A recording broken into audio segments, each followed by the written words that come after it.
पूर्व police station येथे अत्यंत गंभीर स्वरूपाचा गुन्हा दाखल करण्यात आलेला आहे। गुन्हा दाखल झाल्यानंतर 3.5 तासामध्येच जो संबंधित आरोपी आहे त्याला अटक करण्यात आलेला आहे। त्या आरोपीला माननीय न्यायालयाने पोलीस कोठडी दिलेली आहे आणि या घटनेचा अत्यंत तंत्रशुद्धरित्या तपास सुरू करण्यात आलेला आहे। या गुन्ह्यामध्ये संबंधित पोलीस स्टेशनचे वरिष्ठ पोलीस निरीक्षक स्वतः हा तपास करत आहेत। यासाठी त्यांना मदतीसाठी इतर पोलीस स्टेशनचे 2 अत्यंत अनुभवी अशा महिला अधिकारी देखील देण्यात आलेले आहेत आणि या प्रत्येक तपासाच्या प्रत्येक मुद्द्यावर कुठलीही त्रुटी राहू नये, सर्व पुरावे घेतले जावेत यासाठी पोलीस प्रशासन अत्यंत बारकाईनं लक्ष ठेवून आहे आणि प्रयत्न करत आहे। या निमित्तानं मी बदलापूर शहर येथील सर्व नागरिकांना विनंती करतो की हा गुन्हा दाखल होणं, त्यानंतर अत्यंत बारकाईनं तपास करणं यामध्ये पोलीस यंत्रणा व्यस्त आहे।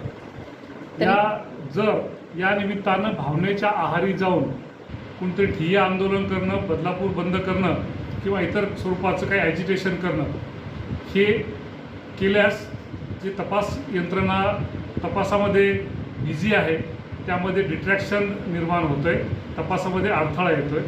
त्याचप्रमाणे माननीय पोलीस आयुक्त यांच्या आदेशाप्रमाणे संपूर्ण ठाणे पोलीस आयुक्तालयामध्ये प्रतिबंधात्मक आदेश जारी असल्यामुळे कुठलेही आंदोलनं किंवा ॲजिटेशन करण्यासाठी परवानगी नाही। त्याचप्रमाणे कुणी भावनेच्या आहारी जाऊन या बंद दरम्यान किंवा या ॲजिटेशन दरम्यान काही गैरकृत्य केल्यास आयोजकांसह सर्व संबंधितांवर अत्यंत गंभीर स्वरूपाची कारवाई करणं पोलिसांना अनिवार्य आहे।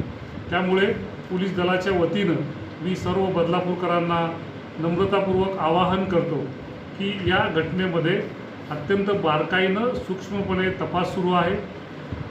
ही केस फास्ट ट्रॅक कोर्टामध्ये चालण्यासाठी दोषारोपपत्र सादर झाल्यानंतर कोर्टाला विनंती करण्यात येणार आहे। त्याचप्रमाणे विशेष पोलीस प्रॉसिक्युटर नेमण्यासाठी देखील माननीय योग्य मार्फतीनं आपण शासनाला विनंती करत आहोत। त्याचप्रमाणे तपासासाठी ही टीम अत्यंत बारकाईनं त्यामध्ये लक्ष घालून तपास करत आहे। त्यामुळे कुठलंही आंदोलन करून यामध्ये अडथळा होणार नाही यासाठी सर्वांनी दक्षता घ्यावी अशी या निमित्तानं मी सर्वांना विनंती करतो। धन्यवाद। सर एक प्रश्न, शाळेवर कारवाई होईल का? या कायद्याप्रमाणे अत्यंत स्पष्ट असे त्यामध्ये प्रावधान आहे। त्यामध्ये जे कोणी इन्व्हॉल्व असतील त्यामध्ये ज्यांच्या विरुद्ध पुरावे असतील त्यांच्यावर निश्चितपणे क्रिमिनल कारवाई पुराव्याच्या आधारे केली जाईल। त्याचप्रमाणे शाळा प्रशासनाने देखील त्यांनी संबंधितांना निलंबित करून, शाळेच्या प्राचार्य आणि संबंधितांना निलंबित करून त्यांची कारवाई ऑलरेडी सुरू केलेली आहे। सर तांदोलनमध्ये जे सहभागी होणार त्यांना त्यांच्यावर गुन्हे दाखल करू असं तुम्ही आत्ताच माहिती दिलेली आहे। आंदोलन करू नका असं सुद्धा आवाहन तुम्ही केलं। गुन्हा दाखल करण्यासाठी पोलीस प्रशासनाला सर 12-12.5 तास लागले, तर त्यांच्यावरती सुद्धा काही तुमच्या माध्यमातून, कारण की त्या ज्या आई होत्या त्या सुद्धा गरोदर होत्या 2-2.5 महिन्याच्या, त्यांची धावपळ झाली, फरफट भरपूर झाली, तर या पद्धतीने अधिकाऱ्यांवरती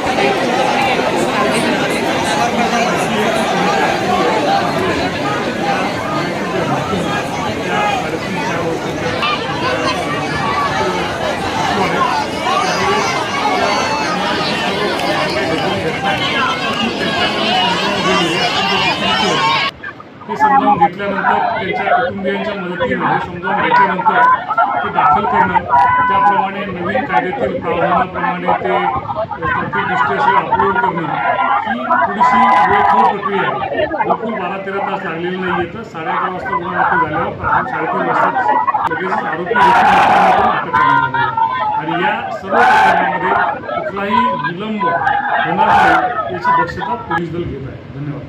धन्यवाद। Thank you sir.